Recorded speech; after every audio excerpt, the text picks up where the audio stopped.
Welcome to the coverage of the Yu-Gi-Oh! World Qualifying Point Playoff from the beautiful Berlin in Germany. My name is Alberto Marazzi and I'm here joined by Nadir Mazzoni, here for the playoff. Exciting weekend, Tom? Yeah, I'm super excited. This is like the big moment for me of the weekend. All of these players come from all around Europe, having competed this whole season, and now we're here today. Yeah, I mean, I'm super excited, especially because this is the moment we have all been waiting for.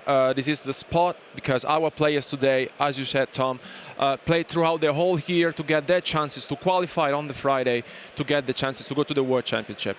And what surprises me the most is that, they have 3 spots, which means that once we go to the semifinals, if it's not the case, they will play for the third playoff. So it's, if you don't get the chances. The structure for this event is a Swiss tournament for the 16 players.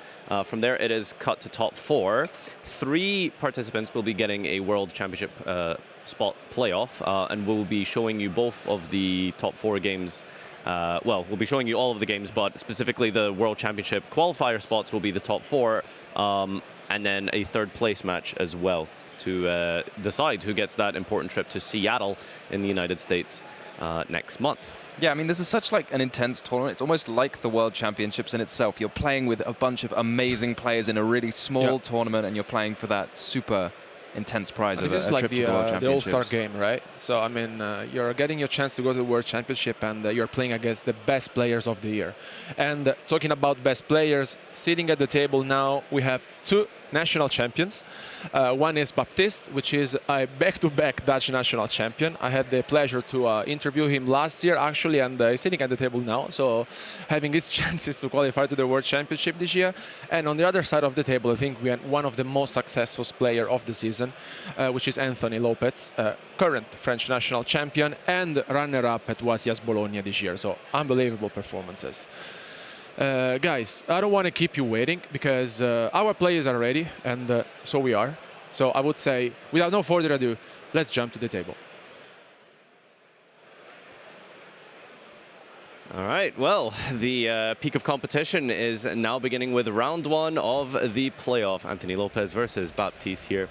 They are both, unsurprisingly, on Fiendsmith Snake Eye. Let's talk a little bit about the deck choices for this event. Now, obviously, the best decks per se, especially as we've seen from the North American WCQ, most of the top cut spots were taken away by Fiendsmith Snake Eye. So sometimes that can change a little bit in how you approach your deck choice and deck building for a tournament like this, rather than the 2,000 plus main event. Do you think?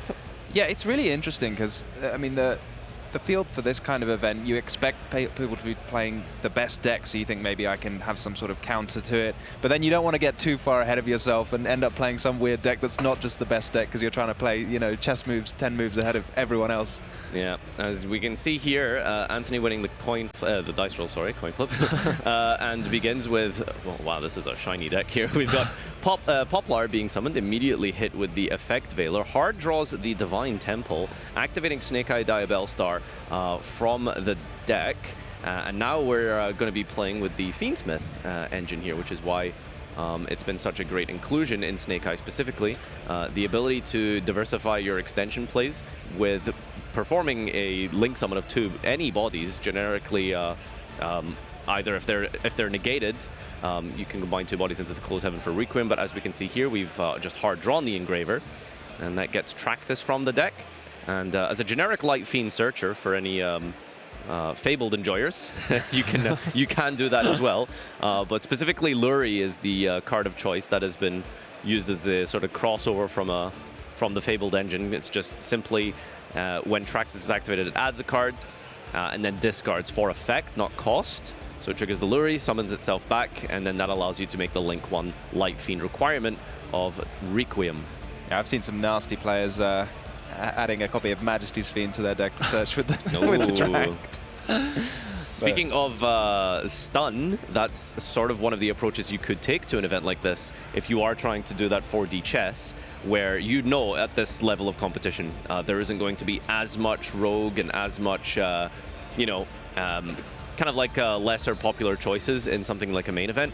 If you know that everyone is going to be playing specifically Fiendsmith Snake Eye, you could play a complete like anti-meta variant of something like stun. I don't think any of the players in the tournament, well, to be fair, we haven't seen any of the breakdowns just yet, but it will be interesting to see if anyone does end up trying to just hard counter Snake Eye, because I think most players will want to definitely really hard focus on the Fiendsmith Snake Eye engine. Do you think there is a hard counter to Snake Eye? Because, I mean, if someone winning the had found dice that, roll with the continuous trap cards, Exactly. unfortunately, it's very hard to beat this deck. And as you can see here, playing through that Effect Veiler, losing access to the Snake Eye engine, so that's when the Fiendsmith comes in, gets you into your rank 6 play for Beatrice to send the Snake Eye Ash, and then Princess can then bring it back. So this constant convergence between the different engines here you see work so well synergistically. But we see the Effect Veiler, so 2 negations there. And it's left Anthony in a very awkward spot now because we are now locked into fire. We're not locked into fire because we've been Effect Veiler. Oh, yeah, of course, yeah. But having the Princess on the field, kind of useless. So we're probably going to have to try and summon this Diabellstar out here by scaling the Snake Eye Ash, and then what are the options after that? Making Appaloosa. Yeah, Apollosa. I don't know if not too bad. Anthony's used the effect of the Engraver to summon itself yet from the graveyard. I think we might have used it to There's use. another one? Wow. Wow. Ghost Ogre. And this Wow. is really what players are doing. We're seeing players running like 20 plus different non-engine pieces in their main deck, a mixture of mostly hand traps, but occasionally there have been a few droplets here and there, some talents as well. Sometimes people have been playing, and I think actually Baptiste does actually have a talent in his hand. And yeah, that's really what you're trying to do, and it's because of this critical mass of one-card combos that are available in Snake Eye. Are you a hand trap enjoyer? Are you a sort of go second, evenly matched? I've always enjoyed board breakers. I think they're like really powerful because they can't just win you the game on the spot. Unfortunately, against Fiendsmith Snake Eye, that is why players have not been playing anything like that. No one is playing multiple Raigekis, Dart Rulers, Evenlies.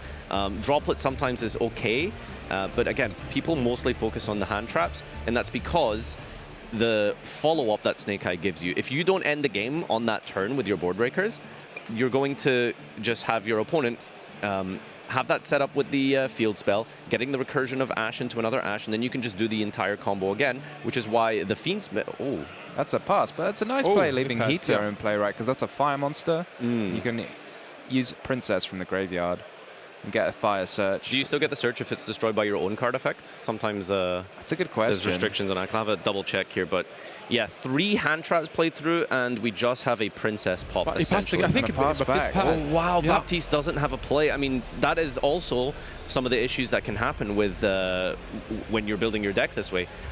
If you just have too many non-engine, and then you don't really have a play yourself, which, again, it's a dilemma because you have to build your deck that way. In order to stop Snake Eye, because every single card in your deck, Wanted, Diabellstar, Ash, Bonfire, all of them lead to +4, 5, 6 in advantage and full combos and setups. So having to stop those singular cards means you need to run these huge amount of hand traps. So I think here now the thing you want to pay attention to is the Nibiru, I guess, right? Because if Baptiste passed once again, I mean, you could potentially be exposed to it.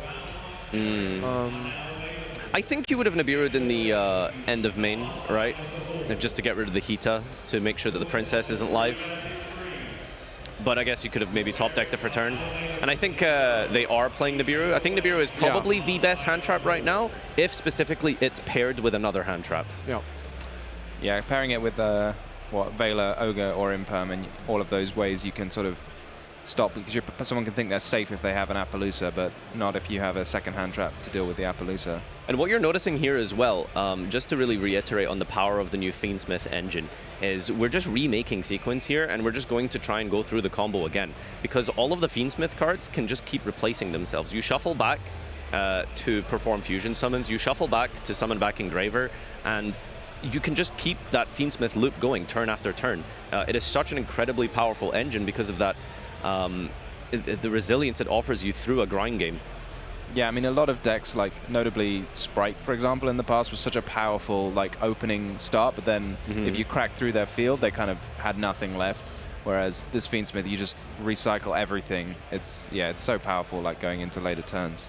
Yeah, we're going to be talking about Fiendsmith a lot over the this weekend. It might become somewhat of a Friendsmith, I think. But yeah, this is exactly where Anthony wants to be here in the commanding spot. Really, just kind of deliberating on whether or not we want to consider the option of playing around Nibiru, and it looks like we are. I think this is the 3rd or 4th summon. Just going to get in for some chip damage here, and then from here, in terms of our remaining disruption, well, we definitely want to at least try and get to a fire somehow. Beatrice has been cycled through. And I guess we're going to try and get to Desiree potentially. Although Well, some players don't. Desiree now, right? This Yep. is where your extra deck choices can really come up because, you know, I suppose different players now. I think the Snake Eye extra deck was more or less kind of set before the Fiendsmiths came out, and now people have said, right, now you've got to find like 4 extra slots in it or whatever. Yeah. And one thing that has actually been really popular over the course of for example, the NEWCQ before this is the... Oh, and we've just picked up and scooped here for Baptiste. Just not having access to any engine. Yeah, it's really unfortunate. Yeah, I mean, again, this is the issue, I suppose, right? When you're playing so many hand traps, Yeah. it's necessary, you have to, but it will just, you know, occasionally give you hands of full disruptions that don't really let you play, even if you do stop your opponent from getting anywhere near the formidable full combo that Fiendsmith is capable of. I mean, there's a risk, right? I mean, I would play basically maybe a stun deck, as you said before, because like with 20+ hand traps, honestly, I mean, if you sit at the table like in a in a tournament like with 16 players, honestly, I think it's not a bad choice. Yeah, like that's the thing. Sometimes when you have such a powerful deck, it can sometimes just result in people trying to swing in the opposite direction to beat that deck, and you do play like a full anti-meta deck that usually struggles to beat other non-conventional choices, but given the right circumstances, usually just really winning the dice roll, you'll be able to just take games easily. And what you'll notice as well, at least from what my observations have been from talking to some of the players and looking around just at the tables for the WCQ playoff, their side decks, a lot of them are not respecting stun. They are all focusing on more hand traps for going second, playing even more cards like things like Phantasme, more Bestials, Mulch Army, and just having no respect for stun to the point that if you flip a skill drain against Snake Eye, you know, a lot of these players won't have options for that. I mean, do you believe it though? Like, these are players who have been playing Yu-Gi-Oh all season, and I feel like if you're a really strong player, people like to put their faith in decks where you have a lot of options yourself. You have a lot of kind of skill expression. I feel like maybe in a bigger event where people are maybe a bit more casual turning up and they're willing to just put their faith in their stun decks, but I think these players in particular are going to be... I feel like experienced players tend to not enjoy playing these types of decks as much. Again, it's a risk. The deck breakdown we saw at the North American playoff was essentially all Snake Eye, couple of Yubel sprinkled in, and I think 1 Tenpai and 1 Magical Musket, which was also quite interesting. Light Fiend, you know, maybe we'll see some of that this weekend. But yeah, like it's the risk that you have when you opt to play a strategy like that. Very unlikely. Again, maybe these players will be focusing on that skill expression, as you mentioned, to take the highest ceiling deck that allows you to perform and outplay as best as possible. All right, I think our players are good to go for game number 2. Let's head on back over and see how this one plays out. Interesting you mentioned Tenpai. I think most players like almost view Tenpai as almost a stun deck in itself. Yeah, in some ways you could talk about it the same way. Oh wow, once again Baptiste ends, I think is going to be passed. Is that double talents, 2 hand traps and called by? There's no play here. Wow. There's no play. Unbelievable. Wow. Incredible. That is, yeah, you can see Anthony's expression there, almost a relief. But yeah, I mean, it's still somewhat of a dangerous situation. There's going to be a lot of hand traps to still try and play through here. That Activating called by the is going to be engraver, super strong. I think called by is quite nice here instead of Ash Blossom. What do you think? Yeah, because then it removes it from the graveyard. Yeah, it won't be able to summon it back. It's permanently locked out for the turn. I think you're forced to activate it, yeah. And it also doesn't allow the activation requirements of something like Talents or Thrust from Anthony's perspective.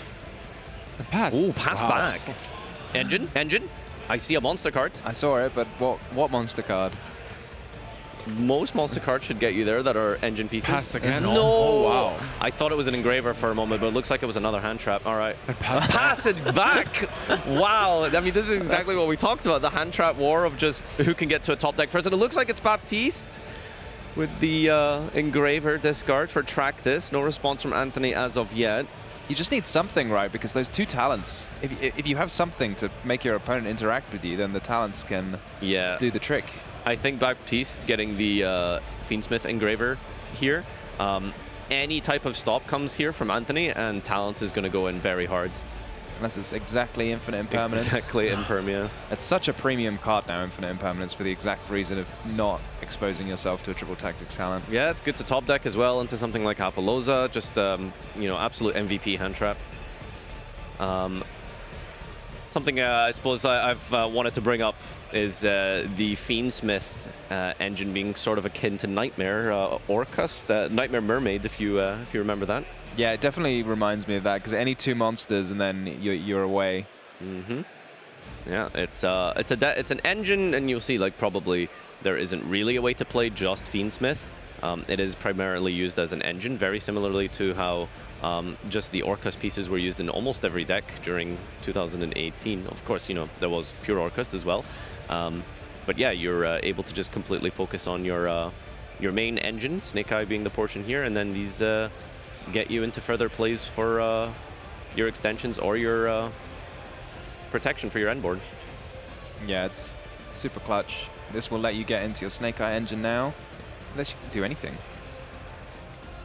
Yeah, at least an impermanence I would expect. But if Anthony has anything here, it's most likely going to be used at this point, I feel like, because you know your opponent doesn't have any other engine pieces and that they only have access to Engraver just based off of the way that they were playing. We're passing back, so... Well, keep in mind, he could have drawn the Engraver last turn.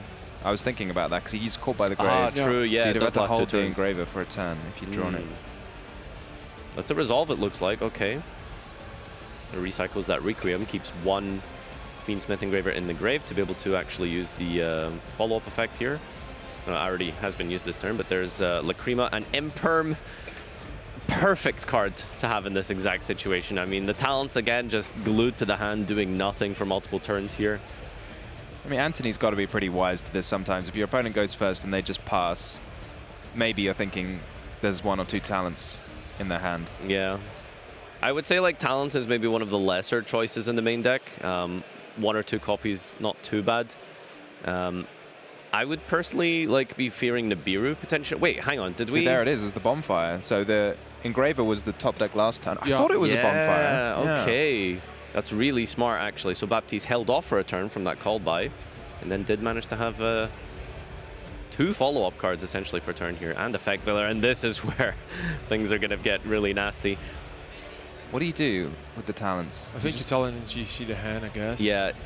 Yeah, because if you draw, what can you really draw? It would have to be exactly Diabell Star. Yeah. I mean, I think that only that one, I guess. Maybe Field Spell. It's not bad. Field Spell really get you, though? Just sets you up for their turn? Well, like, you can play now as is, right? Because you can make the Princess and bring back the Ash, and I mean, I suppose you can't do too much, but... And then send Special Flamberge, try go from there. But you still don't have to... I guess you can go via Oak, too. Maybe you can just play from here. So if you can just play, then do you not use talents from the hand, yeah? Yeah, it looks like we're going to commit to the Princess line.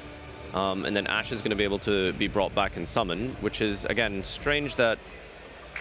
Okay, double Veiler.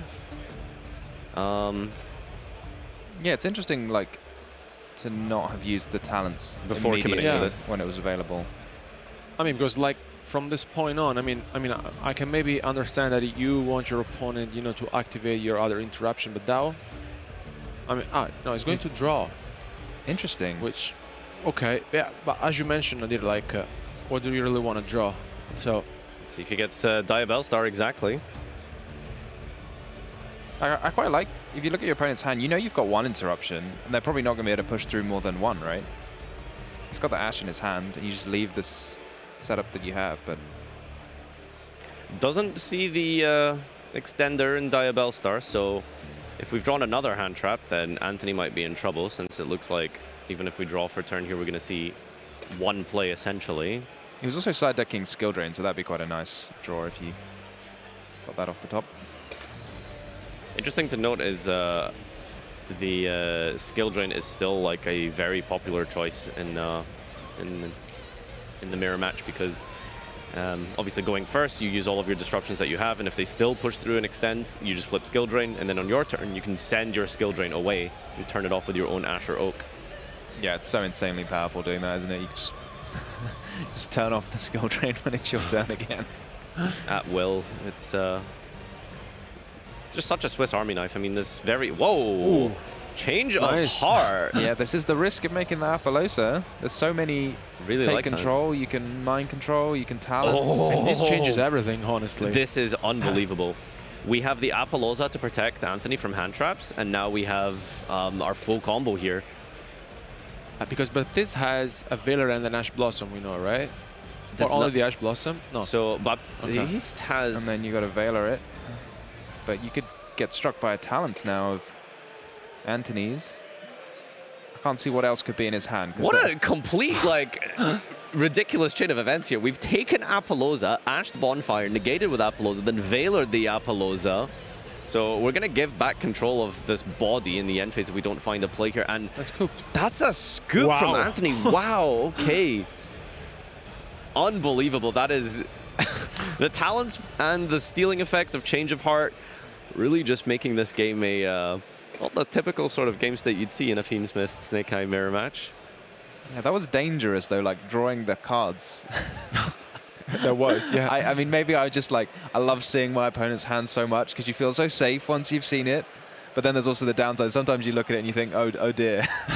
Yeah, I mean, you ever activate talents and then they just have multiples of like disruption or starters, and you're just like, well, this feels like I haven't done much. But yeah, you know, I suppose like the critical point there was Baptiste's decision to not talents before committing to the princess. An argument to be had that you talents first, rip something away. Either engine to break them or the further disruption that gets your princess into your Ash to then continue your line. Honestly, I've got to give major credit to Baptiste for not just activating that engraver the turn he drew it, because Yeah. I think like 99% of players, they'd be like, oh, great, engraver, straight away. The Like, excitement from getting that top deck I holding off for a turn. Yeah, I could definitely see myself doing that, especially in a situation like this. It's just like... I wouldn't do that. You wouldn't. Yeah, Never. You would. Speak for yourself. I would, yeah. You'd be like, put it, and then just pick it up. And now Yeah. I'm curious to see for this game 3, because Anthony, I think, has a very cool cards we saw last weekend, which is the Angel of Blue Tears. And with a different dimension run, I think that would be a very nice addition to the deck. Yeah, That's do the you want to place tell us a little Skill bit about how that works, just for Yeah. people at home who haven't really seen a Trick Star / I think it's technically also a Marine Cess card, Yeah. maybe, based on... Basically, that is. Yeah. Yeah. Yeah, I think you're right. Yeah. Yeah, no, for basically, once you go into the Beatrice, you can send the Angel of Blue Tears from the deck to the graveyard.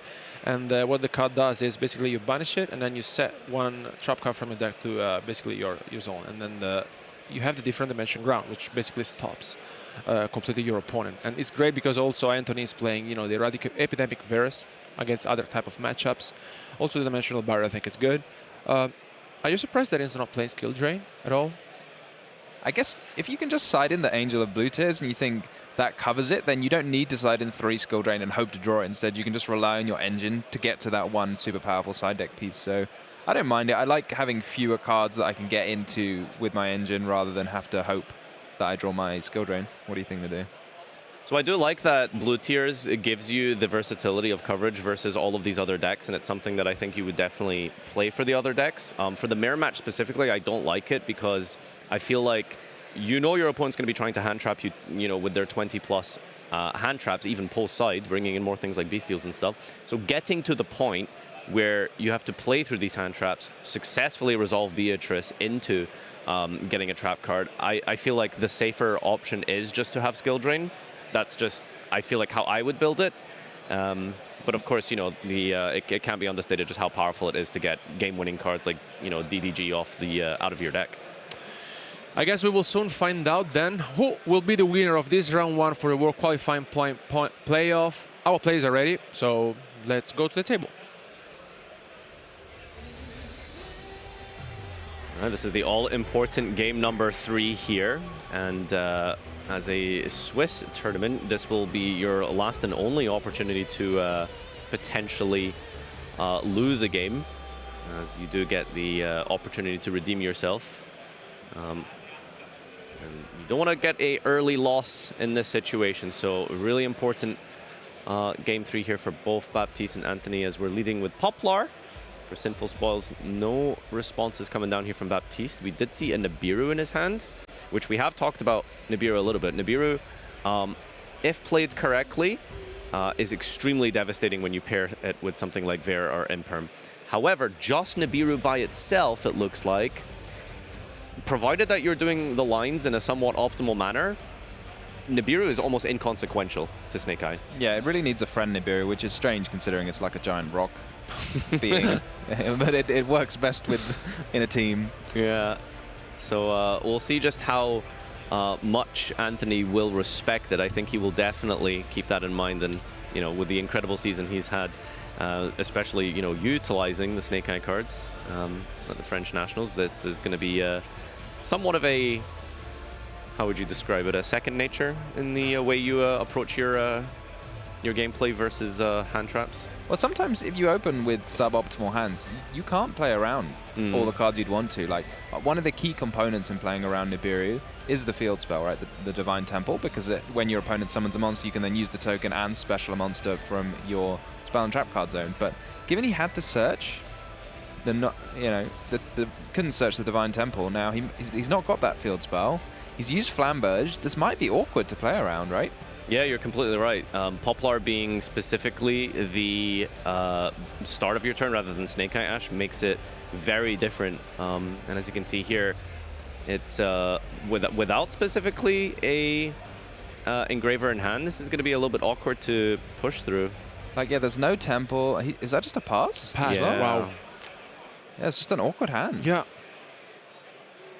Because he didn't have any defenseman, so I mean, yeah. Actually, I think this is the first time we see any Nibiru being impactful. Yeah, just by itself, Yeah. actually working out quite nicely. 4 cards in hand from Anthony, however. And so this time, some engine for Baptiste. On the first turn of the game, we'll be very happy with that. yeah, and talent's going to be working out quite well here, because starter plus talents means that your opponent will have to stop you at some point here. Doesn't immediately drop anything on the Snake Eye Ash, which means that Baptiste is a pretty good position here, as we have a decent amount of bodies on the field to be able to actually push through. And worst case scenario, we do have the talents to draw or take away further engine / more disruption from Anthony's hand should it reach that point. I'm wondering if you can almost like threaten 8,000 damage just with less than 5 summons. We're on 3 at the moment, because the Divine Temple boosts all of your monsters. If you could, Bellstar and no, I think you're right, Tom. Because if you go, I think you summon the Bellstar, then you have on the field 6,000 plus the Poplar. Yeah, you do need to deal Ash, with the token Poplar, though. Flamberge, Diabellstar is 4 summons. But you need to deal with you need to deal with the to take the monster with the talent, basically. Yeah. Yeah, maybe close enough. Close enough. We'll see if Unfortunately, something gets dropped here. yeah, Anima doesn't actually gain the attack from a token, which is very sad.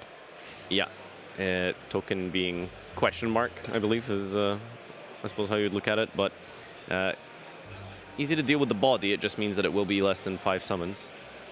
Oh, of course, you can just like Move it. Yeah.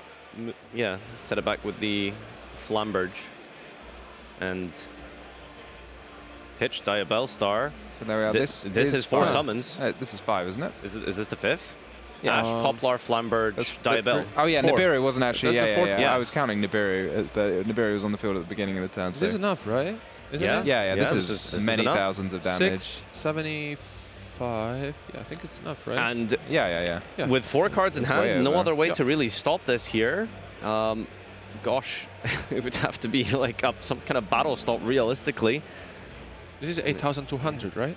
Yeah, stranger Yeah. things have happened, but no, that's... There it is, that's the end of round number 1. Baptiste taking it down in under 4 summons, not really necessary. Nibiru wasn't in the hand. Too much engine, actually, in Anthony's hand. You're drawing the Luri with no discard outlet you saw there. That's a super unfortunate opening hand with the double Poplar, because I was looking at the Ash thinking, why do you just normal summon the Ash? But if you got 2 Poplar, then you can't.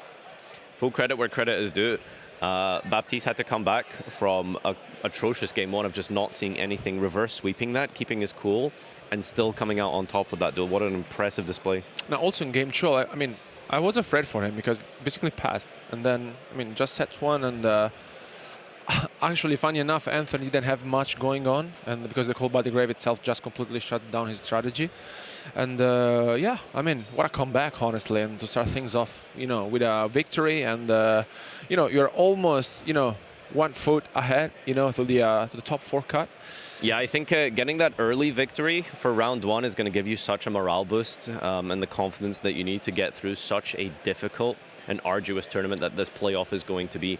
And I think especially as well, it's a little taster of the Snake Chimera, which they've been practicing for a while now, but getting to play it out in the actual event, taking that victory, I mean, it's going to have to be such a huge boost to Baptiste's confidence. But not to take anything away, like Anthony is a champion. He's won the French national championships. He came 2nd at YCS Bologna. He will keep going. He'll rally. I can see him maybe later in the top cut. What do you reckon? No, I mean, 100%. I don't think he will surrender for sure. I mean, the tournament is still long, 3 rounds to go, and I can totally see him doing 3 wins and 1 loss and basically making to the top 4. And I mean, we have seen him, you know, in other different scenarios with such a pressure on him, and I think he played it out very well. So, I mean, guys, thank you so much for watching. Don't go anywhere because we will be back soon with round 2 of the World Qualifying Point Playoff. Stay tuned.